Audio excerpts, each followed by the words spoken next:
నమస్కారం. ఈరోజు మనం ఒక ఆసక్తికరమైన విషయం గురించి మాట్లాడుకోబోతున్నాం. కొన్ని వేల సంవత్సరాల క్రితం రాసిన ఒక ప్రాచీన శాసనం, అది ఒక సమాజాన్ని ఎలా కట్టిపడేసింది, వాళ్ళ వృత్తిని బట్టి వాళ్ళ జీవితాల్ని ఎలా శాసించింది, మరి ఈ ఆధునిక కాలంలో మన రాజ్యాంగం ఆ కట్టుబాట్లను ఎలా బద్దలుకొట్టింది చూద్దాం. సరే, మనం ముందుగా ఆ ప్రాచీన శాసనం ఏంటో చూద్దాం. తర్వాత దానివల్ల సమాజంలో ఎలాంటి పరిస్థితులు ఏర్పడ్డాయో తెలుసుకుందాం. ఆ తర్వాత మన రాజ్యాంగం ఎలాంటి మార్పు తీసుకొచ్చిందో చూసి ప్రస్తుతం అసలు పరిస్థితి ఎలా ఉందో కూడా చర్చిద్దాం. సరే, మన కథ ఎక్కడ మొదలవుతుందంటే మనుస్మృతి దగ్గర. ఇది మన ప్రాచీన ధర్మశాస్త్రాల్లో ఒకటి. సమాజంలో ఒక ఖచ్చితమైన సోషల్ హైరార్కీని, అంటే అంతరాలను సృష్టించింది. ఒకప్పుడు మన భారతదేశంలో పరిస్థితి ఎలా ఉండేదంటే, ఓ వ్యక్తి చేసే పని వాళ్ల జీవితాన్ని మొత్తం డిసైడ్ చేసేది.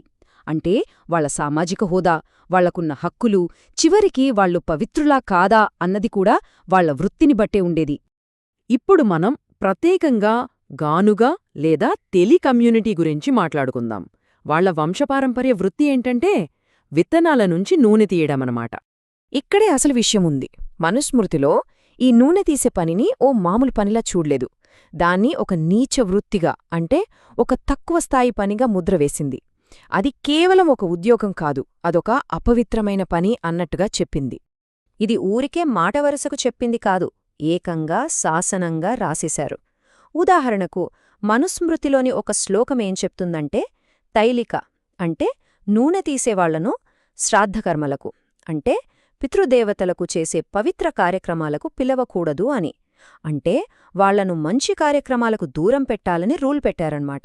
ఇంకా దారుణమైన విషయమేంటంటే ఆ వృత్తిని దేంతో పోల్చారో చూడండి. ఒక గానుగా ఆడించేవాడు 10 కబేళాలతో సమానం అని పోల్చారు. అంటే ఒక జంతువధశాల ఎంత అపవిత్రమో ఈ వృత్తి కూడా అంతకన్నా 10ంతల అపవిత్రం అని చెప్పడం. దీనివల్ల వాళ్లమీద సమాజంలో ఎంత తీవ్రమైన ముద్రపడిందో మనం ఊహించుకోవచ్చు. సరే, ఈ పుస్తకాల్లో రాసిన నియమాలు నిజ జీవితంలో ప్రజలమీద ఎలాంటి ప్రభావం చూపించాయో ఇప్పుడు చూద్దాం. దీనివల్ల వాళ్లు చాలా రకాలుగా వివక్షకు గురయ్యారు. ఉదాహరణకు సమాజంలో వాళ్లను తక్కువ స్థాయిలో చూసేవాళ్లు. వాళ్ళిచ్చిన తిండిని కూడా పెద్ద కులాల వాళ్లు తినకూడదని నియమం పెట్టారు. ఇక వాళ్లు చేసే పనిని మురికి పనిగా చూసేవాళ్లు. కొన్ని చోట్లయితే గుళ్లలో కూడా రానిచ్చేవారు కాదు. చివరికి రాజు కూడా వాళ్ల దగ్గరనుంచి బహుమతులు తీసుకోకూడదని మనుస్మృతిలోనే రాసి ఉంది.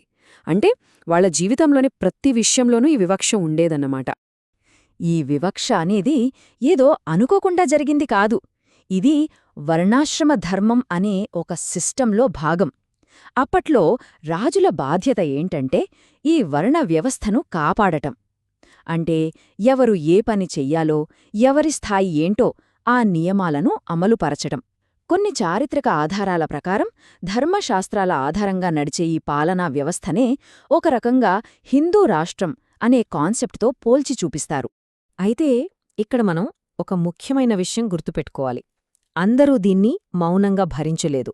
ఉదాహరణకు కర్ణాటకలోని గాణిగా కులస్తులు దీనికి ఎదురు తిరిగారు. వాళ్లు తమను తాము వైశ్యులుగా ప్రకటించుకున్నారు. యజ్ఞోపవీతం అంటే జంధ్యం కూడా ధరించడం మొదలుపెట్టారు. అంటే వాళ్ల స్థాయిని వాళ్లే పునర్నిర్వచించుకోవడానికి ప్రయత్నించారు. ఇక ఇదంతా గతం.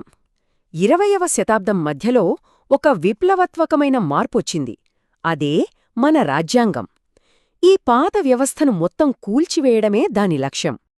చూడండి, ఎప్పుడో క్రీస్తుపూర్వం మొదలైన ఈ మనుస్మృతి శాసనాలకు 1950లో మన రాజ్యాంగం అమలులోకి రావడంతో ఒక ఫుల్ స్టాప్ పడింది. మన రాజ్యాంగం తీసుకొచ్చిన సూత్రాలు ఆ పాత నియమాలకు పూర్తిగా వ్యతిరేకం. ఈ రెండిటి మధ్య తేడా ఎంతుందో చూడండి. ఒకవైపు మనుస్మృతి ఏమో సామాజిక అంతరాలను, పుట్టుకతో వచ్చే వృత్తులను, పవిత్రత అపవిత్రత అనే భావనలను సమర్థించింది. మరోవైపు మన రాజ్యాంగం అందరూ సమానమే అని చెప్పింది. ఎవరైనా ఏ వృత్తినైనా ఎంచుకోవచ్చు అంది. అంటరానితనాన్ని నిషేధించింది. ధర్మశాస్త్రాల పాలన కాదు, చట్టం ముందు అందరూ సమానమే అని ప్రకటించింది. సో సమానత్వం, న్యాయం అనే కొత్త పునాదుల మీద మన దేశాన్ని నిలబెట్టింది. ప్రత్యేకంగా ఆర్టికల్ 15, 16, 17 చూడండి. కులం, మతం, లింగం పేరుతో వివక్ష చూపించడం నేరం. ఉద్యోగాల్లో అందరికీ సమాన అవకాశాలివ్వాలి, అంటరానితనమనేదే చట్టవిరుద్ధం, దాన్ని పాటిస్తే శిక్ష తప్పదు అని మన రాజ్యాంగం స్పష్టంగా చెప్పింది. అంటే శతాబ్దాలుగా నడుస్తున్న ఆ వివక్షకు చట్టపరంగా చరమగీతం పాడింది. సరే, చట్టమైతే మారింది. కానీ నిజ జీవితంలో సమాజం మారిందా? ఇప్పటి వాస్తవ పరిస్థితి ఏంటి? దీన్ని అర్థం చేసుకోవడానికి ఒక కేస్ స్టడీ చూద్దాం. 2014లో జమ్మూ అండ్ కశ్మీర్లోని తెలీ కమ్యూనిటీ మీద ఒక స్టడీ జరిగింది. రాజ్యాంగమిచ్చిన హక్కులు అంటే రిజర్వేషన్ల లాంటివి వాళ్ల జీవితాల్లో నిజంగా మార్పు తెచ్చాయా లేదా అన్నది ఈ స్టడీలో పరిశీలించారు. మనకు తెలుసు కదా, చారిత్రకంగా అన్యాయానికి గురైన వర్గాల కోసం మండల్ కమిషన్ సిఫారసుల మేరకు ఓబీసీలకు కేంద్ర ప్రభుత్వ ఉద్యోగాలు, ఉన్నత విద్యలో 27% రిజర్వేషన్లు కల్పించారు. కానీ ఇక్కడో షాకింగ్ విషయం ఉంది. రిజర్వేషన్లు అమలు చేసి 17 ఏళ్లు గడిచినా 2010 నాటికి ఓబీసీలతో భర్తీ అయిన కేంద్ర ప్రభుత్వ పోస్టులు కేవలం 7% మాత్రమే. అంటే చట్టముండి కాని అమల్లో ఎంత వెనకబడి ఉన్నామో ఈ సంఖ్య మనకు స్పష్టంగా చూపిస్తుంది. మరి ఈ రిజర్వేషన్ల గురించి ఆ కమ్యూనిటీ వాళ్లకి ఎంతవరకు తెలుసు? ఆ స్టడీలో తేలిందేంటంటే 70% మందికి ఈ పాలసీ గురించి తెలుసు, కానీ ఇంకా 30% మందికి అసలిలాంటివి ఉన్నాయనే అవగాహనే లేదు. అంటే సమాచారం ఇంకా అందరికీ చేరట్లేదన్నమాట. అయితే తెలిసిన వాళ్లలో మాత్రం బలమైన నమ్మకముంది. రిజర్వేషన్ల వల్ల తమ కమ్యూనిటీ సామాజికంగా పైకి వస్తుందని 70% మంది బలంగా నమ్ముతున్నారు. అంటే ఈ పాలసీ ఉండాలి, ఇంకా బలంగా అమలు కావాలి అని వాళ్లు కోరుకుంటున్నారు.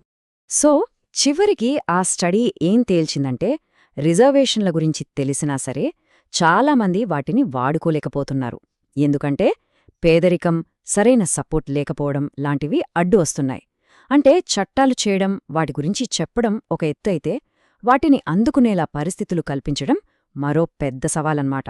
చూశారుగా, ఒకప్పటి కఠినమైన శాసనాల నుంచి మందరికీ సమానత్వమిచ్చే రాజ్యాంగం వరకు మనం చాలా దూరం ప్రయాణించాం. చట్టపరంగా అద్భుతమైన మార్పొచ్చింది. కాని ఇదంతా మనల్ని ఒక పెద్ద ప్రశ్న దగ్గర ఆపుతుంది. సమానత్వం కోసం చట్టాలు మారితే సరిపోతుందా? కొన్ని వేలేళ్లుగా మనసుల్లో పాతుకుపోయిన ఆ అసమానత ముద్రలను చెరిపేయడానికి ఇంకేం చెయ్యాలి?